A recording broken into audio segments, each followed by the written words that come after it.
আজকেও বাড়িতে কেউ নেই, শাশুড়ি মা, শ্বশুরমশাই আর তোমাদের দাদাভাই তিনজনে গেছে ডক্টরের কাছে।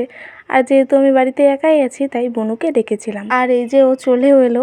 আজকে যেহেতু রথযাত্রা তাই ওর স্কুল ছুটি ছিল, সেই জন্যই আর কি আসতে পেরেছে। দুটো আবার আইসক্রিমও নিয়ে এসেছে, যাকে ভালোই হয়েছে, প্রচণ্ড গরম পড়েছে আজ। বিকেলবেলা এই বাড়ির সামনে রাস্তাটা দিয়েই রথ নিয়ে যায়, সেজন্য আজ রাস্তায় অনেক লোক বেরিয়েছে রথ টানবে বলে।